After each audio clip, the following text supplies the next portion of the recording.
नमस्कार बच्चों, कैसे हो आप सब। तो हमारे चैनल एडुबिला पॉइंट में आप सभी का स्वागत है। और चलिए शुरू करते हैं आज की वर्कशीट। और आज की वर्कशीट है क्लास 6 के साइंस की वर्कशीट संख्या 32। बच्चों, अगर आपने अभी तक चैनल को सब्सक्राइब नहीं किया है तो सबसे पहले चैनल को सब्सक्राइब कर लें, उसके बाद बेल आइकन का बटन भी दबा लें ताकि सारे वीडियो के नोटिफिकेशंस आप तक पहुंचते रहें।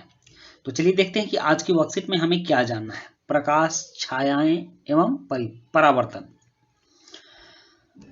आप कभी कभी ये महसूस किए होइएगा कि जब आप दिन में बाहर तेज धूप से घर में जहाँ प्रकाश कम रहता है वहाँ जब जाते हैं तो शुरू में आपको सब कुछ अंधेरा अंधेरा सा दिखता है, कुछ दिखाई नहीं देता है।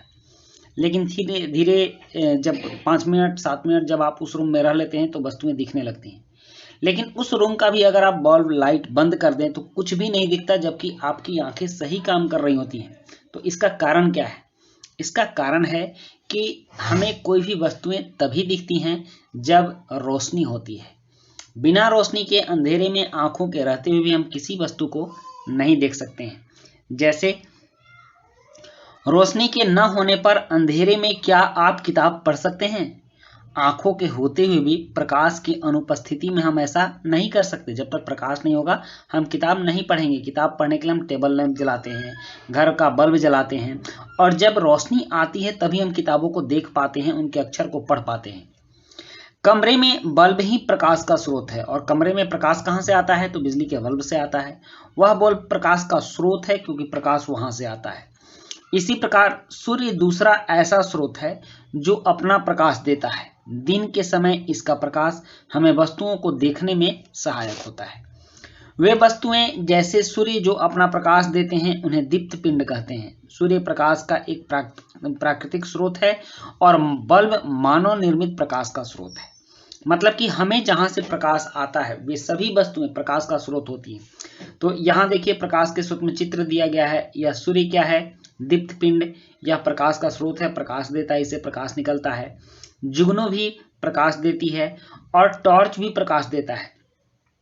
तो इसमें से ये दो प्राकृतिक स्रोत हो गए और टॉर्च मानव निर्मित स्रोत हो गया। कुछ ऐसी भी वस्तुएं हैं जो प्रकाश नहीं देती हैं और इनको देखने के लिए प्रकाश की आवश्यकता होती है। जैसे किताबें,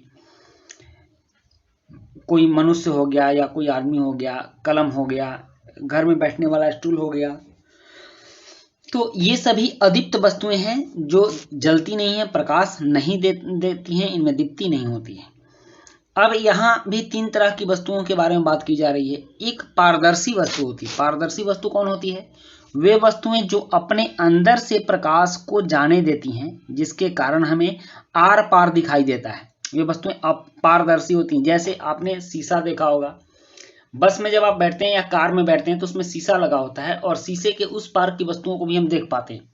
और जैसे ही शीशा का दायरा खत्म होता है, कार की स्टील की चादरें आ जाती हैं, एल्युमिनियम की चादरें आ जाती है, तो हम नहीं देख पाते। तो एल्युमिनियम की चादर अपारदर्शी है, इसके इस साइड हम नहीं देख सकते, जबकि कार का शीशा पारदर्शी है, उसके इस साइड भी हम देख सकते हैं। अपारदर्शी वस्तुएं वे वस्तुएं जो अपने अंदर से प्रकाश को नहीं जाने देती हैं, जिसके कारण हमें आर पार नहीं दिखाई देता है। ये वस्तुएं अपारदर्शी कहलाती हैं। जैसे आपकी किताबें अपारदर्शी होती हैं, लेकिन अगर आप पॉलीथीन का बैग लेंगे तो पारदर्शी होता है, उसके आर पार हम लोग देख सकते हैं।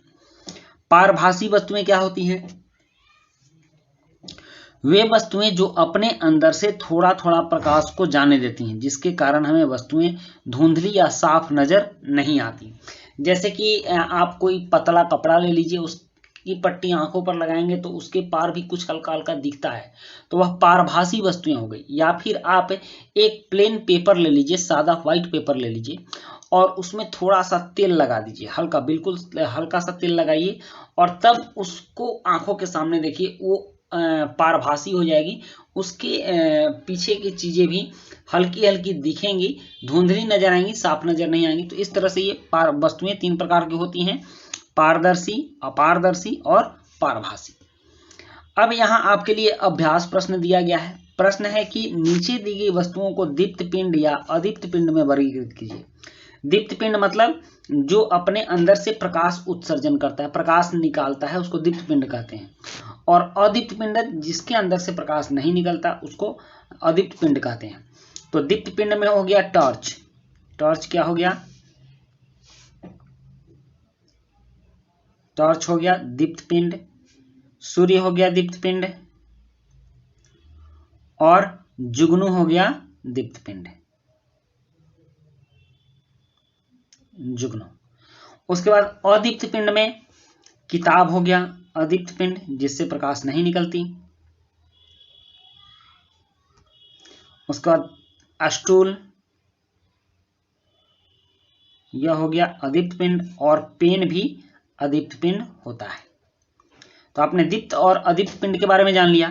अब यहां नीचे दिया जा रहा है कि निम्नलिखित वस्तुओं में पारदर्शी वस्तुओं पर हरे रंग से, पारदर्शी वस्तुओं पर हरे रंग से और पारभासी वस्तुओं पर नीले रंग से और अपारदर्शी वस्तुओं पर लाल रंग से गोला लगाइए। तो सबसे पहले हम लोग पारदर्शी वस्तु पर हरे रंग से गोला लगाएंगे। तो पारदर्शी वस्तु क्या हो सकती है, हवा पारदर्शी है, कांच पारदर्शी है, और चश्मा भी पारदर्शी होता है। उसके बाद कह रहा है कि पारभासी वस्तुओं पर नीले रंग से। तो पारभासी वस्तुओं के लिए आप नीले रंग से, पन्नी क्या होता है, पारभासी होता है, बटर पेपर पारभासी होता है। और नेक्स्ट है, उसके बाद कह रहा है कि अपारदर्शी पर लाल रंग से गोला लगाइए। तो अपारदर्शी वस्तु देख लीजिए, पत्थर अपारदर्शी है, किताब अपारदर्शी है, और दीवार भी अपारदर्शी है, तो इस पर लाल रंग से गोला लगाएंगे। तो आपने समझ लिया कौन वस्तु पारभासी है, कौन पारदर्शी है और कौन अपारदर्शी है। नेक्स्ट उसके बाद कह रहा है यहां कि पारदर्शी, अपारदर्शी और पारभासी।